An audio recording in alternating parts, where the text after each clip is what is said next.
This is the Golden Gate. It's the east gate. It's known as the Mercy Gate to Jerusalem. As you can tell, it's been sealed up for a long, long time. According to Jewish tradition, the Messiah will enter Jerusalem through this gate. There's a place in Jerusalem unlike any other. A place where ancient stone meets prophecy, where mystery refuses to die. Where one gate, sealed shut for centuries, might just be whispering to us today. What if I told you that this ancient gate, long thought to be closed until the end of the age, has shown signs of opening? What if this isn't just history, but destiny? Before we dive deeper into this stunning development, take a second to subscribe to our channel. Your support helps us uncover the truth behind ancient mysteries, biblical prophecy, and the signs unfolding right before our eyes. Trust me, you don't want to miss what's coming next. Now, let's take a journey back through time, into Scripture, and perhaps into the future. The Eastern Gate, more than just stone. In the old city of Jerusalem, facing the Mount of Olives and resting above the Kidron Valley, stands a gate that has captured the imaginations of Jews, Christians, and scholars for centuries. It's known by many names: the Eastern Gate, the Mercy Gate, and the Golden Gate. But don't be fooled by its peaceful name. This gate holds secrets, prophecies, power. It is said, by both Jewish and Christian traditions, that this is the very gate through which the long-awaited Messiah will one day enter the holy city. But here's the twist. It's been sealed shut for nearly 500 years.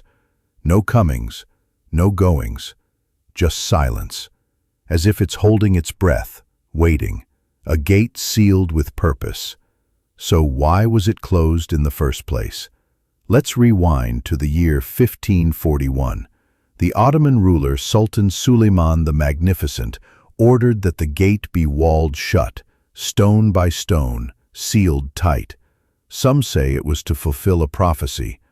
Others argue it was to prevent one. To this day, historians debate his true motive, but one thing is clear: the gate hasn't opened since. To make matters even more unusual, a Muslim cemetery was placed directly in front of the gate. Why?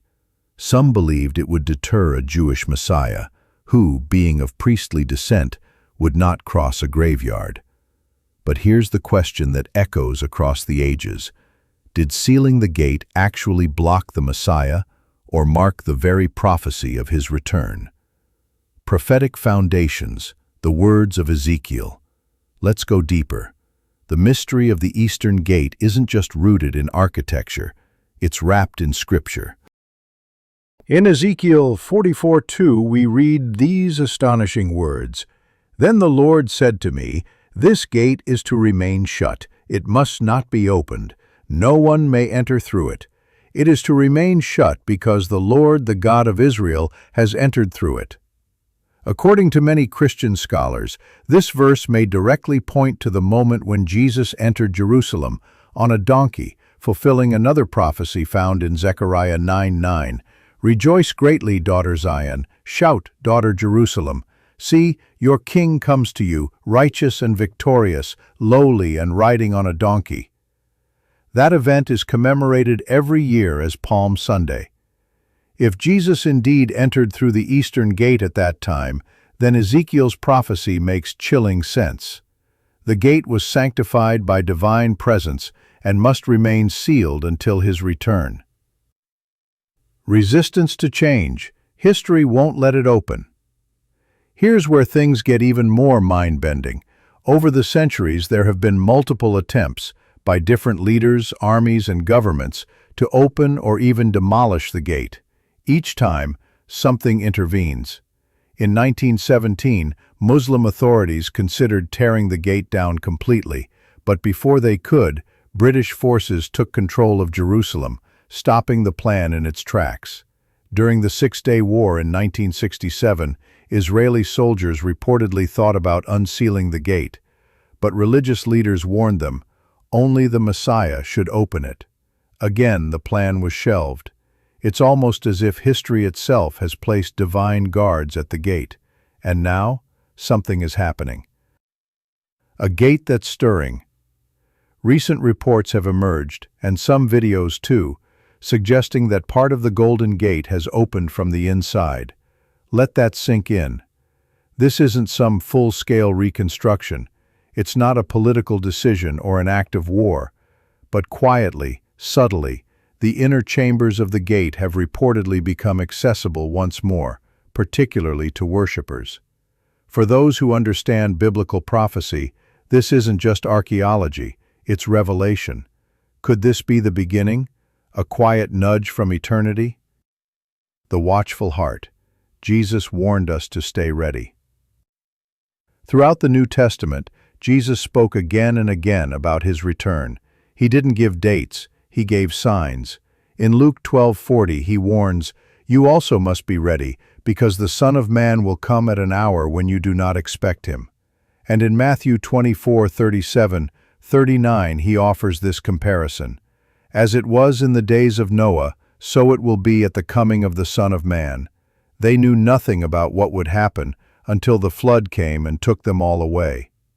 The point isn't to scare us, it's to wake us. Jesus never called us to panic. He called us to prepare. One gate, two faiths, one destiny.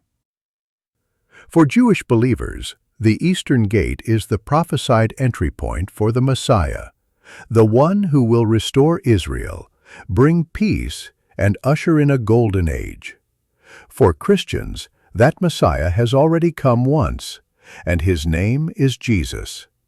The Eastern Gate for them is where he entered Jerusalem before his crucifixion, and where he will return to reign forever. In Revelation 1:7 it says, "Look, he is coming with the clouds, and every eye will see him, even those who pierced him." Jesus isn't returning in secret. It will be global, visible, unstoppable.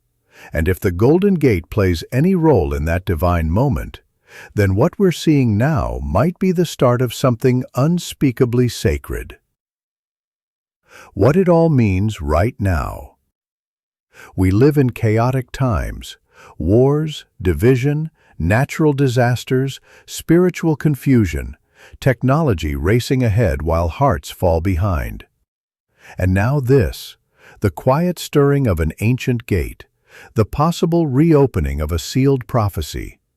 Should we be afraid? No, we should be awake. Jesus told us again and again, keep watch. This isn't a moment to drift through life, ignoring the signs. This is a time to reflect, to strengthen our faith, to ask hard questions and return to the truth. More than just a gate. Here's the bottom line. The Golden Gate isn't just a physical entryway into an old city. It's a spiritual symbol, a silent witness to history, and perhaps to the future. Whether it opens fully tomorrow or stands shut for another 100 years, its story reminds us that God's promises are not forgotten. He is not slow in keeping His word. He is patient, merciful, intentional, and He will return. So what now? We watch, we hope, we prepare our hearts, because even the smallest crack in an ancient gate might be a whisper from heaven saying, "Get ready, I'm coming soon." Be ready. Thank you for watching. If this video stirred something in your heart, don't let it fade. Take time to reflect, to pray, and to stay watchful. And remember, Jesus is coming soon, not with fear, but with power, and with love. Click on the next video on your screen to dive deeper into this unfolding mystery. There's so much more to uncover. You don't want to miss it. Until then, stay alert, stay faithful, and keep looking toward the Eastern Gate. It just might be opening.